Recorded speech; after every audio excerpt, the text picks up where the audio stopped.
நண்பர்கள் அனைவருக்கும் வணக்கம். இன்னைக்கு நம்ம இந்த வீடியோல தமிழக பட்ஜெட் குறித்து மிக முக்கிய புதிய தகவல் வெளியாகி இருக்கு. அதை பத்தி தான் இப்ப நம்ம பார்க்க போறோம். தமிழகத்தில் கடந்த 2021ஆம் ஆண்டு ஆட்சியை பிடித்தது திமுக. இதனை அடுத்து 4 பட்ஜெட் தாக்கல் செய்திருக்கக்கூடிய நிலையில் தனது கடைசி முழு பட்ஜெட்டை இன்று தாக்கல் செய்ய உள்ளது. இதனைத் தொடர்ந்து 2026ஆம் ஆண்டு இடைக்கால பட்ஜெட் மட்டுமே தாக்கல் செய்ய முடியும். தற்போதைய பட்ஜெட்டில் மக்களை கவரும் வகையில் புதிய அறிவிப்புகள் வெளியாகும் என்று எதிர்பார்க்கப்படுகிறது.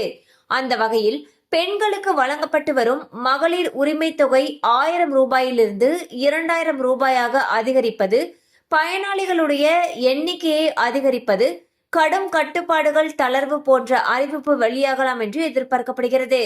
மேலும் அரசு ஊழியர்கள் மற்றும் பொதுமக்கள் இடையேயும் பெரும் எதிர்பார்ப்பு நிலவி வருகிறது. அரசு ஊழியர்கள் பல்வேறு கோரிக்கைகளை வலியுறுத்தி போராட்டத்தில் ஈடுபட்டு வருகிறார்கள். அதில் பழைய ஓய்வூதிய திட்டம் தொடர்பாக தமிழக அரசு குழு அமைத்திருக்கக்கூடிய நிலையில் சரண் விடுப்பு தொடர்பாக அறிவிப்பு வெளியாக வாய்ப்புள்ளது என்று தெரிகிறது. மேலும் தமிழ் புதல்வன், வடசென்னை வளர்ச்சி திட்டம், கலைஞர் கனவு இல்ல திட்டம் உள்ளிட்ட திட்டங்கள் செயல்படுத்தப்பட்டுள்ளது. இதற்காக இந்த ஆண்டும் பல ஆயிரம் கோடி நிதி ஒதுக்க வேண்டிய நிலை உள்ளது.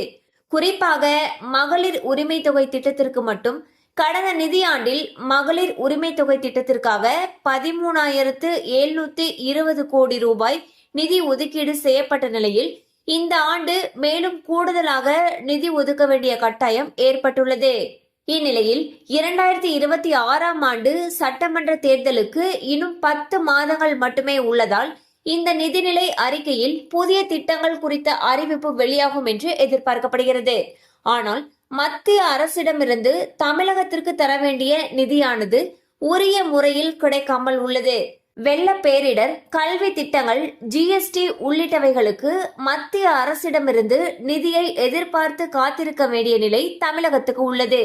எனவே புதிய திட்டங்களை அறிவிப்பதில் அரசுக்கு மிகப்பெரிய சவால் உள்ளது. இருப்பினும் தேர்தலை கருத்தில் கொண்டு இந்த நிதிநிலை அறிக்கையில் புதிய திட்டங்கள் குறித்த அறிவிப்புகள் அறிவிக்கப்படும் என்று எதிர்பார்க்கப்படுகிறது.